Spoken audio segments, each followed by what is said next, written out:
sahabat beriman, banyak orang yang ingin terlepas dari maksiat, tapi tak sedikit yang gagal. Godaan untuk melakukannya datang setiap saat karena setan tak pernah lelah menggoda manusia. Namun ternyata ada 5 nasihat yang bisa kita renungkan jika ingin berhenti dari maksiat. Apakah kelima hal tersebut? Lalu setelah memenuhi kelima syarat itu, bisakah kita dengan bebas melakukan maksiat?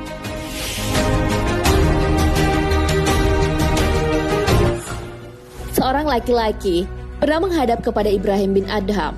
Laki-laki itu ingin berhenti bermaksiat. Ia takut jika dirinya di kemudian hari akan kembali bermaksiat. Oleh karena itu, ia meminta nasihat agar dijauhkan dari berbuat dosa. Ibrahim bin Adham pun berkata, "Jika engkau mampu melakukan 5 hal ini, kemaksiatan tak membahayakanmu dan kenikmatan tak mencelakakanmu." Laki-laki itu pun penasaran dengan 5 hal tersebut. Kisah ini diabadikan dalam kitab At-Tawabin karya Ibnu Qudamah. Yang pertama adalah larangan melakukan maksiat di bumi. Ibrahim bin Adham berkata, "Jika kau ingin bermaksiat kepada Allah, maka jangan melakukannya di atas buminya." Laki-laki itu pun heran dengan nasihat tersebut. Ibrahim bin Adham mengatakan bahwa jika ingin bermaksiat, lakukanlah di luar bumi Allah Subhanahu wa Ta'ala. Laki-laki membalas bahwa itu tak mungkin karena alam semesta ini ada dalam genggaman Sang Maha Pencipta. Lalu Ibrahim bin Adham menimpali, "Tidakkah Anda malu bahwa bola bumi ini dalam genggamannya, tapi engkau bermaksiat di atas buminya?"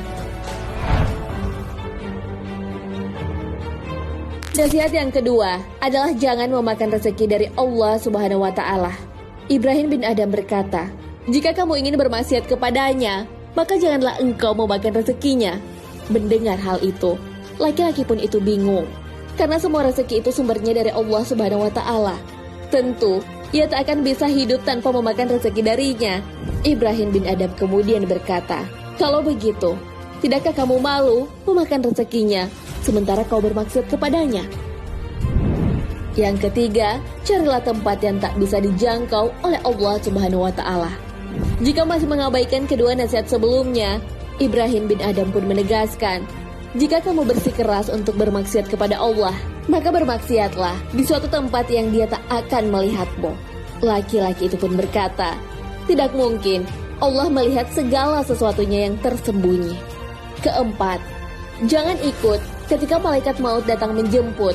Laki-laki itu dinasihati oleh Ibrahim bin Adham, jika suatu saat malaikat maut menjemput saat laki-laki itu bermaksiat, laki-laki itu minta agar kematiannya ditangguhkan. Hal itu agar dia bisa bertaubat. Tentu saja, hal itu tak bisa dilakukan.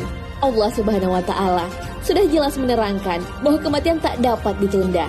Hal ini sesuai dengan yang terdapat dalam Al-Quran. Tiap-tiap umat mempunyai batas waktu. Apabila telah datang waktunya, mereka tidak dapat meminta penundaan atau percepatan sesaat pun. Al-Quran Surah Al-A'raf ayat 34.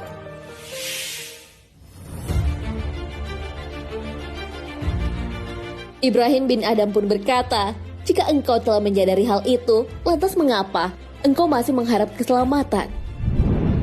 Yang kelima adalah menolak jika malaikat penyiksa di neraka datang menjemput.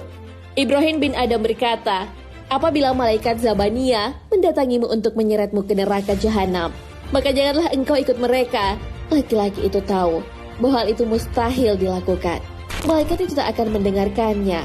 Kemudian Ibrahim berkata, "Tidakkah kamu malu kepada Allah setelah mengetahui seluruh penjelasan ini?" Pemuda itu pun akhirnya minta ampun kepada Allah Subhanahu wa Ta'ala dan bertaubat.